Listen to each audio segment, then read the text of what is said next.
Hello and welcome. This exciting episode is me making a base jacket because I am going to make another floral jacket. It's a year and a half since I've made one, so I really want to do it, but I'm a little bit anxious about it. It's perfect. Perfect, perfect, perfect. Perfect jacket. So recently I've been, so this is what it looks like at the moment, and I moved to with the gerbras, but anyway, so I'm getting there. Yeah, when you see the base jacket, well, it's kind of see-through. That's the problem. But anyway, it will eventually look like a floral jacket. So I've been using this McCall's one. It's a Chanel style or French style jacket, and it's a little bit baggier than the Vogue 7975, which is good for a floral jacket because you have to get your hand in the sleeve to stitch on each of the flowers. So I've got my standard one just to compare the two, and it's like 10 centimeters shorter, which is 3 or 4 inches shorter. And also for the front center panel, about half the size, not a little bit more, but about half the size. And that way the two front panels won't meet at the center. There'll be a bit of a gap, and that way you can actually see that I'm not a ball of flowers. It's a jacket and there's a person underneath it. Yellow ones, I think I made them a little bit less than half. So this apricot one that I'm doing now is going to be similar but slightly different.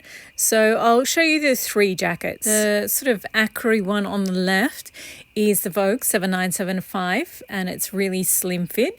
Then the gold one is the McCall's one, and then the yellow floral one is the McCall's one, but I've altered it quite a bit. So let's make this jacket. I cut out 2 sets of all the pieces in netting. I'm using black because I only had black or pale pink. They're the only colored netting I have at the moment, and I couldn't really be bothered going out. So all 2 pieces of all of them except the underarm and the front piece of the lining, which you can see there. So I've got lining, front center, front side, back side, center back, and then like all the way out. So it's the whole jacket butterflied basically, or so they're all in order, and the 2 layers I've put them together so that they stay in exactly the right spot with pins on either side. It takes forever, but this is the easiest way to do it. So then I pinned them all together, the torso, just the long seams, which means all the straight seams. So I pinned them together and then I just machine sewed them. And because I want this to be as stiff as possible and robust as possible, I also machine sewed the seam allowance back. Normally I wouldn't do that because it just makes the jacket more of a corset-like feel to it. It makes it really robust, but because I'm doing a floral jacket, I actually want that. So normally if you're making a tweed jacket, absolutely not. So here's the jacket, and then I also sewed the shoulders together. So the top of the front and top of the back, matched them at the notches, then sewed them.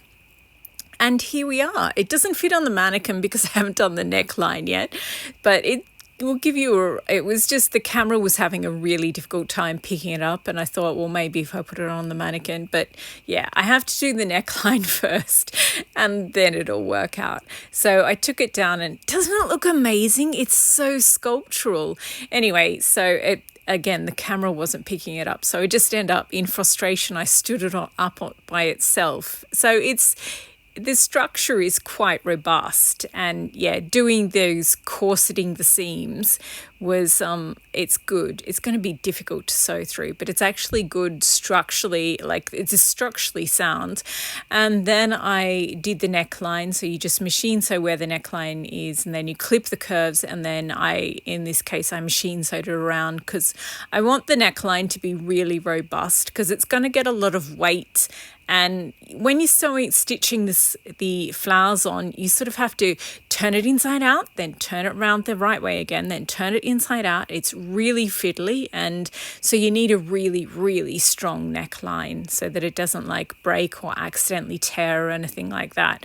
So the torso of the jacket is fine. So now we need to do the sleeves, and these are a little bit tricky because I remember last time when I did the yellow jacket, I just found it so difficult to get my hand in, because like if you know how to hand sew, you know that you stab your needle into the fabric, then you draw it back up again and away, and like depending on how long your thread is, you have to draw it up like a foot or half a meter.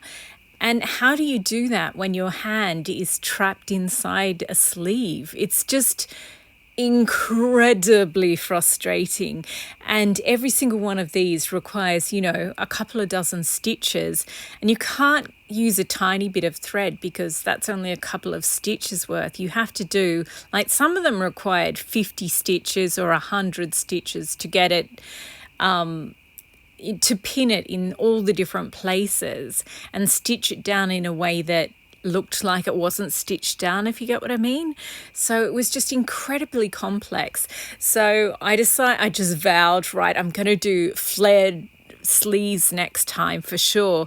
But then I made a jacket, a green base jacket with flared sleeves, and it wasn't it wasn't what I wanted. I made it and I was like, no, I'm not adding flowers to this. Plus, if it's flared, then you have to add like twice as many flowers, that's not going to happen. I mean, I love this, but it just took so long to make. So what I'm going to do is the back of the sleeve, because these sleeves have two seams. So the front seam I'm going to do properly, but the back seam I'm going to sew in a way, like I'm sort of going to sew the seam allowance back, and then I'm going to hand stitch the actual seam. So if I get too frustrated, I'll just slash it up.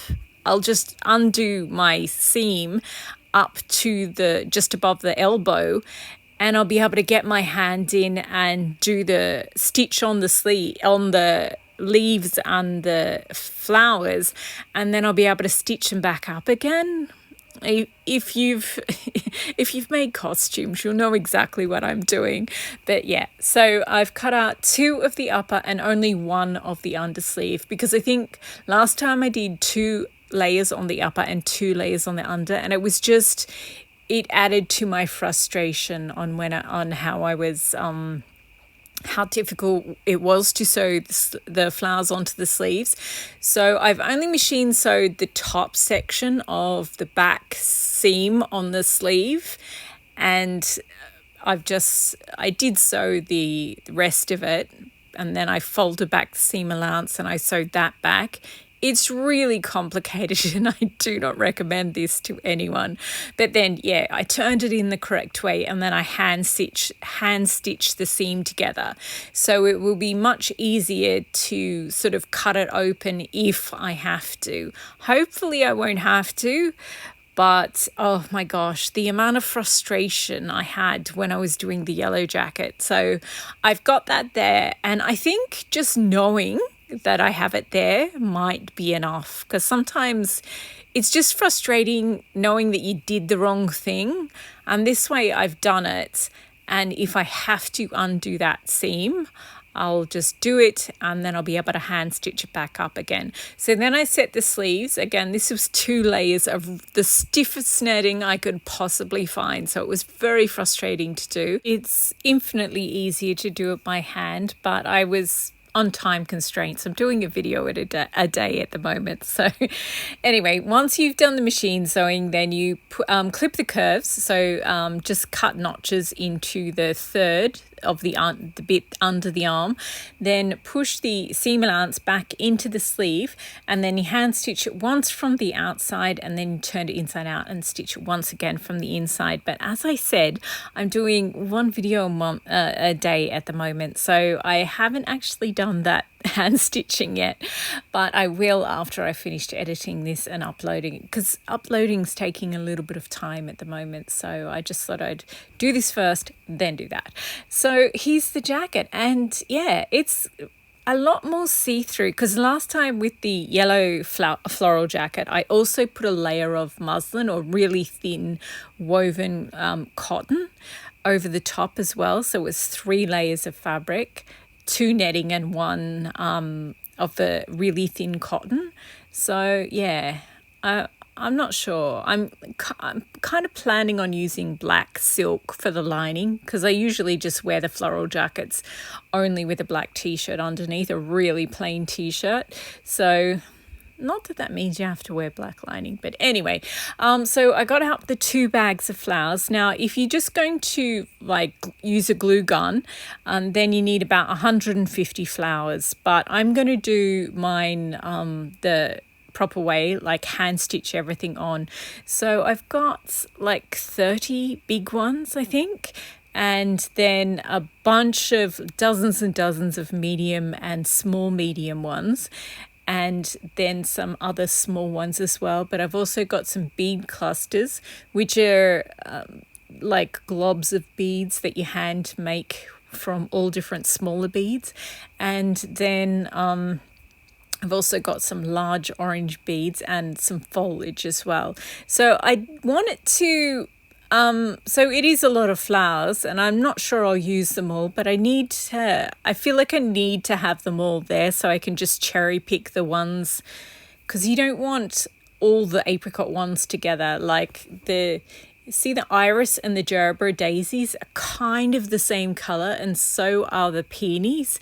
And you don't want all the apricot ones right next to each other, because then it'll just look like a hedge of one colour, which looks cheap. It looks better if you have like apricot, then peach, then sort of orange, and you sort of mix them all together so that I can focus on a different color each. It gets really excited, and it's like, ooh, that color's different, that color's different, that color's different, and there's always something to discover. So yeah, I sort of push them to the side, and I've got all the big ones. So just the iris, the gerbera daisies, and the peonies. And I'm going to pin these onto the jacket and just sort of play around with them, with the placement of them. So here we go. Well, that was very quick. In real life, that took me forever. So I've put like 4, I think, of the small, medium small ones in there as well, just to give you an idea, because it was looking a little bit too apricot. So here we go. I love the pink in the peonies though, actually, the peony rose ones. Now, I feel like on both sides it's got iris at the top, gerbera in the middle, and then peony at the bottom. So I do switch that round. But placement-wise, it's pretty good. It's so difficult to do. You sort of have to put everything on, then shuffle them around a bit, then put it up on the mannequin and shuffle them around a bit. So it's quite difficult, but generally speaking, so here we go. I took the right, I can't tell my right from my left, the right side, so the left side of your screen. I took those 3 off, and I put the peony at the top, the iris in the middle, and the gerbera down the bottom, and I like that much better. But now the gerbera on the jacket, on the torso, and the gerbera on the sleeve, sort of, they're right beside each other, so I end up moving the one on the sleeve. But yeah, it's pretty good. I like the placement, and then I sort of just did little small adjustments. But it's so 3-dimensional. Like if you move one on a sleeve, then you have to look at how the 2 sleeves balance, and then you also have to look at it from the back to see how it knocks out the balance of there. So every time you move one thing, you end up sort of having to do this. It's like musical chairs. You kind of have to do a little shuffle. Oh, and you see how the iris is kind of sticking out? Well, you have to stitch down the bottom petals first before you can stitch down any of the upper layers. And you do it and you sort of create a canopy. So they won't stick out as much as they're sticking out now, but the safest way to pin them to the jacket is just to do them the way I've done. So it doesn't look fabulous, but it gives you the general idea of where each blob of colour will be, and the general idea of the size, like the size of them. So the peony roses do stick out more. They're more bulky, and the gerbera daisies are more flat. And the iris, they're some of them are squished, and some of them are like really 3-dimensional. And once I bead them, they'll sort of, they'll be, well, hopefully they'll be nice. But yeah, I'm quite happy with it. I obviously have to yeah, it doesn't really give you much of an idea. Here is the finished yellow one again. And if you see the gerbera daisies, the sort of lemon ones, and above it is like a big lily, and there's tulips as well that end up looking like lilies when you open out each petal. So I started with all the big flowers, and then I put the medium ones, then the small ones in there. I feel like this one is too fluffy and bulky, so there's not going to be as much apricot as there is full-on yellow. I'm going to have more foliage in the apricot one, and yeah, there's going to be clusters of little flowers, but yeah, just all over a little bit less, so you'll see more of the jacket. But then, yeah, I don't know. So I kept adding flowers to this one because when I had the patchiness on the yellow one, it just didn't look right. But maybe I'm better at applying the foliage and the flowers now, so we shall see. So yeah, that's why I've only done the big ones first, because you just sort of need to get them in the correct places. But now I've got out the greenery, so once I've stitched on all the larger flowers, then I'll put in the greenery next. So I just sort of, yeah, I love those big leaves, the variegated indoor plant ones, and the fern. I think fern looks absolutely gorgeous with apricot flowers, because apricots is kind of an old-fashioned colour and fern is really old-fashioned. And I've got some seed pods in apricots and a couple of little flowers in there as well, sprigs. So yeah, because it's going to take me absolutely forever to stitch on those flowers. So I thought I'll just get these out and have a look at what I've got available. And then, yeah, I can think about how I'm going to apply the foliage as I'm stitching on the larger flowers. So yeah, hours of fun, hours and hours. I don't know when I'm going to have time to do this, but yeah, at least I've started it. That's pretty awesome. Oh, here we go. This is the last game of musical chairs. So I've moved the gerbera daisy on the left of your screen, that sleeve. This one here, I moved that one so that those two gerberas aren't like right next to each other.